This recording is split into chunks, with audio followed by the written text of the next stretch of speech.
Bonjour, je suis Hakim La'alam et je vous propose ma chronique du samedi 11 décembre 2021.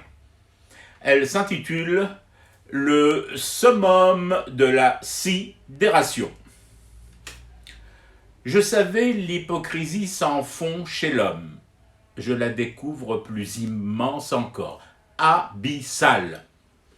Figurez-vous que les autorités américaines ont décidé de baptiser Jamal Khashoggi, du nom de ce journaliste saoudien assassiné, trucidé dans un consulat de son pays en Turquie, de baptiser donc la rue abritant l'ambassade d'Arabie Saoudite à Washington. Bah. Voilà que j'en rajoute un de bas, tellement je suis baba face à cette initiative. Dites-moi, Bark.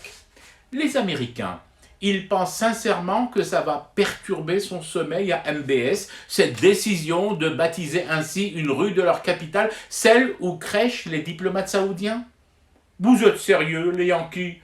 Non, parce qu'il faut juste prévenir avant, lorsqu'on ouvre le bal des hypocrisies et des fadaises, vas-y que je t'en fiche, moi aussi je veux jouer, alors jouons.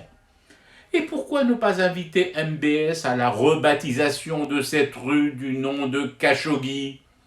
Et tant qu'on est dans l'absurde qui frôle les frontières glauques de l'ignoble, pourquoi ne pas demander aussi à un fonds saoudien souverain de financer la cérémonie et de commander les nouvelles plaques, voire de les choisir de couleur verte et le nom du martyr retranscrit en arabe avec le sabre en dessous, à défaut de si. Ah ben oui, je vous avais prévenu. Moi, quand je vois les lumières du bal des hypocrites s'allumer dans une maison et que je décide d'y entrer, j'y entre franco de port et sans patin aux pieds.